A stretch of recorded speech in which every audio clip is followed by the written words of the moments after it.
Terminamos, deu tempo de tomar uma água. Então, a gente já viu como que é a luz, já estudamos os raios, vimos espelhos planos. Agora, a gente vai começar com espelhos esféricos. Espelhos esféricos, eu vou separar em duas partes isso. Primeiro eu vou mostrar para vocês geometricamente como que são os raios, como que a gente vai fazer isso, o raio notável. Depois eu vou mostrar para vocês a parte analítica. Então aqui eu tenho dois tipos de espelho. Eu tenho o espelho esférico côncavo, que é como se ela fosse uma calota e eu tô com a parte de dentro espelhada. Então pega uma colher. A parte de dentro da colher, ou côncavo, lembra concha. Então, é a parte de dentro da concha. Esta parte espelhada vai ser o nosso, que a gente vai denominar de espelho esférico côncavo. E quem que é o espelho esférico convexo?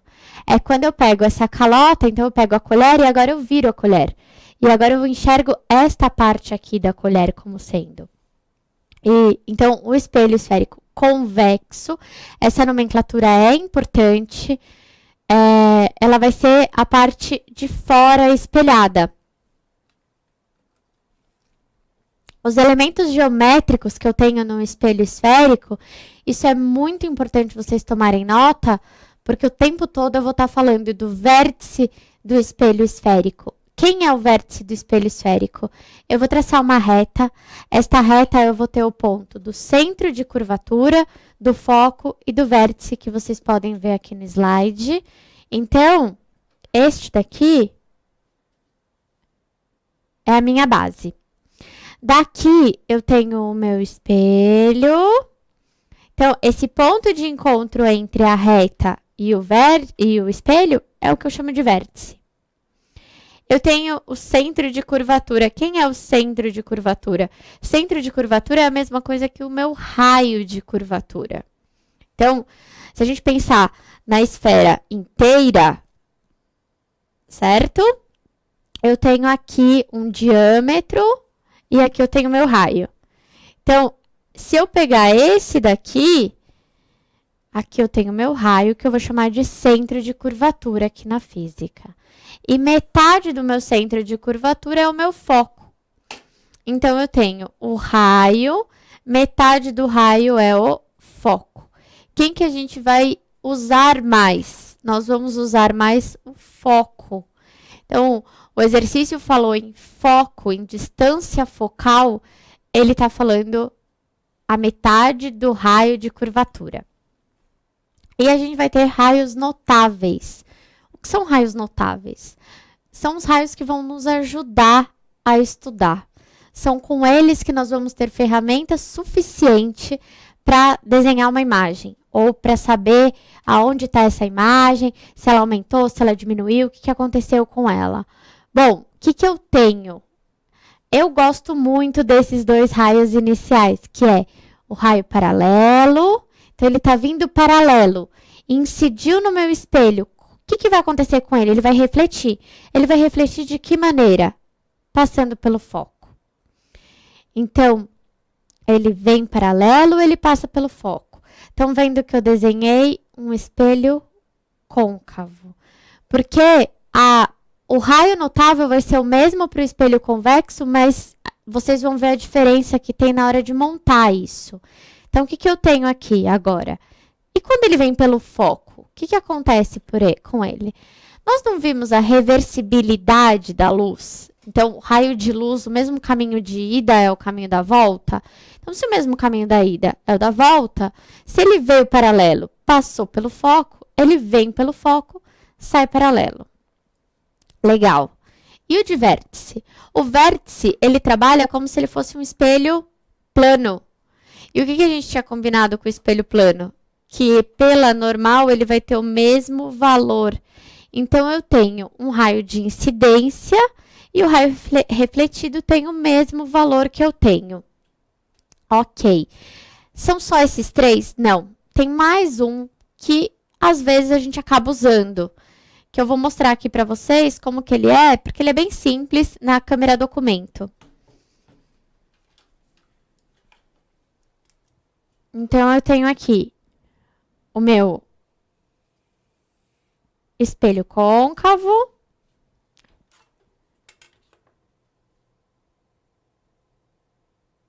vou fazer aqui. Quais são os pontos que eu tenho sempre que denominar?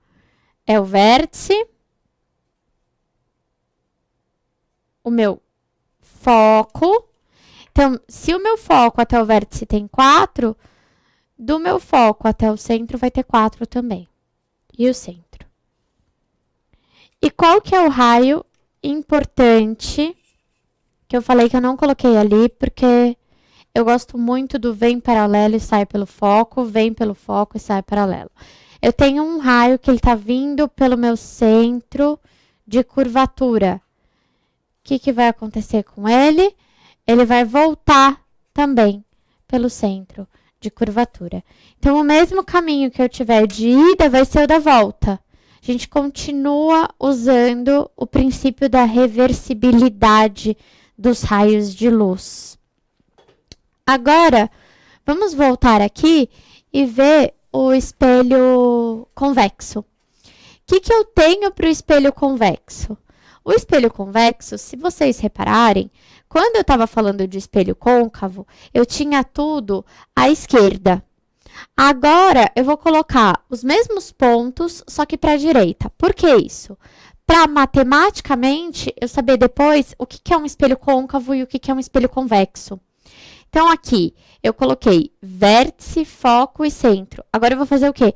A mesma coisa, só que ao invés de estar à minha esquerda, vai estar à minha direita. Então, eu coloco aqui o foco e o centro, certo? Qual que era a regrinha? A regrinha era, vem paralelo, sai pelo foco. A hora que eu vou tentar sair pelo foco, eu não consigo. Então, o que eu faço? Porque esse raio vai ser refletido. Eu pego uma retinha e vou prolongar esta reta como se ela estivesse saindo do foco e encontrasse o meu pontinho aqui. Então, olha, saiu pelo foco. Tá certo. E agora o segundo. O que eu vou fazer com o segundo? Ele tá vindo pelo foco, certo? Ele deveria encontrar o foco, mas ele encontra o espelho primeiro, então ele vai refletir. Eu prolongo esta reta até que eu tenha o pontinho aqui e aí ele sai paralelo. Então, vem paralelo, sai pelo foco, vem pelo foco, sai paralelo. O do vértice não muda. Eu tenho a reta, o meu ângulo de incidência e o meu ângulo de reflexão, certo? Então, a gente acabou de ver quais são os raios notáveis do espelho côncavo e do espelho convexo. Agora, a gente vai aprender a construir uma imagem num espelho. Bom, eu gostaria que vocês tomassem nota de que são 5 tipos de imagem para um espelho côncavo e apenas um tipo de imagem para o espelho convexo. Isso é importante, isso ajuda bastante para os exercícios. Tanto a parte de teoria, às vezes um exercício, ele já te cita aonde está o seu objeto e com isso você já sabe o que esperar da sua imagem. Então, o primeiro caso que a gente vai ver é o quê? É do objeto real antes do centro de curvatura. Então, ele está bem afastado do meu espelho. O que acontece com esse objeto? Agora eu vou usar umas palavrinhas que depois eu vou retomar com vocês. Então, se eu falar sobre a imagem é direita, é invertida, é real, depois eu explico isso pela base matemática, quais sinais a gente vai usar por isso, e eu vou tentar ir explicando para vocês agora, mas vou retomar sobre nomenclatura. Então, o que eu tenho aqui? Eu tenho um objeto antes do centro. Eu vim com um raio paralelo, ele sai pelo foco, e vim com um raio pelo foco, e ele saiu paralelo, certo? Tem ponto de encontro entre esses dois raios refletidos? É muito importante que o ponto de encontro seja no raio refletido. Tem ponto de encontro. Então, é ali que vai formar a minha imagem. Ah, formou aqui. Tá, o que eu sei sobre essa imagem? E eu gostaria que vocês anotassem sobre isso. Quando o objeto está antes do centro de curvatura, a minha imagem é menor, a minha imagem é real e a minha imagem é invertida. Ela está de ponta cabeça em relação ao meu objeto. Ok. Real. Por que ela é real? Porque ela está do mesmo lado do meu objeto. Meu objeto é um objeto real. Então, se eu tenho um objeto real, eu tenho uma imagem do mesmo lado que esse objeto, eu tenho uma imagem real. Me explica isso de um jeitinho um pouquinho melhor. Como é que eu vou saber se essa imagem é real ou não? Se eu conseguir projetar essa imagem é real. Então, uma imagem projetada é que eu entendo por uma imagem real. Uma imagem que está dentro do meu espelho ou que está numa parte, por exemplo, vocês me vendo aqui na tela, eu sou uma imagem virtual, eu não estou sendo projetada. Certo. Agora o objeto real no centro de curvatura do espelho. O do centro de curvatura do espelho é super bonitinho. Por quê? Porque é um objeto que vai passar. Então, a gente vai fazer os raios. Eu venho paralelo, saio pelo foco, venho pelo foco, saio paralelo e eu tenho como esse objeto? Eu tenho esse objeto do mesmo tamanho, invertido e real, formado no mesmo ponto. Então, todas as vezes que eu tiver um objeto no centro de curvatura, esse objeto vai formar uma imagem de mesmo tamanho, só que de ponta cabeça e no mesmo ponto. Ela vai ser projetada também no centro de curvatura do espelho. E o terceiro? O terceiro é um objeto real que está entre o centro de curvatura e o foco do espelho. Então, agora eu aproximei mais o meu objeto. O que vai acontecer com ele? Eu vou traçar novamente dois raios. De que jeito? Vem paralelo, passa pelo foco, vem pelo foco, passa paralelo. Coloquei o ponto de encontro entre eles, certo? Esse ponto de encontro está onde? Está na parte de baixo do meu desenho. Então, ele está aqui, eu tenho uma imagem de cabeça para baixo, ela é invertida.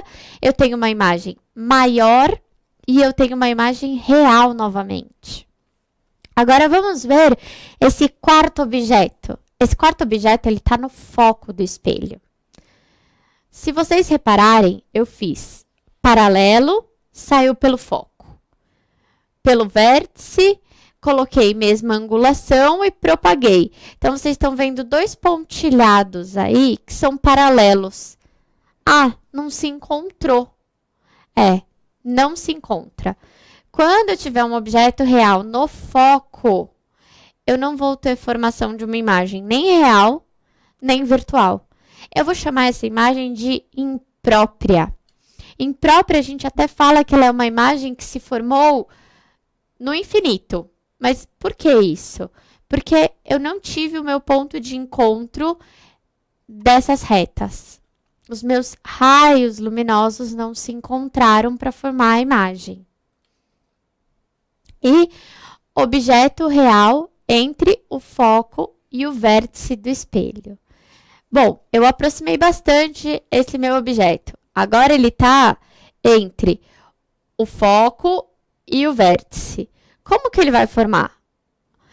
Eu fiz paralelo, saiu pelo foco e fiz pelo vértice.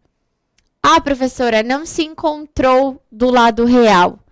Mas se eu prolongar esta retinha, vocês podem ver que se encontrou do outro lado do espelho, onde eu digo que é a parte virtual do espelho, e formou uma imagem. De que jeito é essa imagem? Ela é uma imagem maior, ela é uma imagem direita e ela é uma imagem virtual. Certo? Tá. Agora a gente vai ver espelhos convexos. Eu acho espelhos convexos muito mais fácil. Por quê? Porque só tem um jeito de formar essa imagem. Essa imagem sempre vai se formar desse jeito. Ele pode estar antes do centro de curvatura, ele pode estar entre o centro de curvatura e o foco, ele pode estar entre o foco e o vértice, não importa. Aonde ele estiver para um espelho convexo, ele vai formar da mesma maneira. E de que maneira é isso? Ele vai, então, eu fiz, tá paralelo, passa pelo foco. Vocês repararam que eu fiz o foco do outro lado, porque é espelho convexo. Então, tá paralelo, passa pelo foco, fiz pelo vértice, montei a minha imagem. Como tá a minha imagem? Ela tá direita, virtual e menor, certo? Então, a imagem do espelho convexo sempre vai ser direita, virtual e menor. Vamos tomar uma aguinha e a gente volta para a parte analítica disso.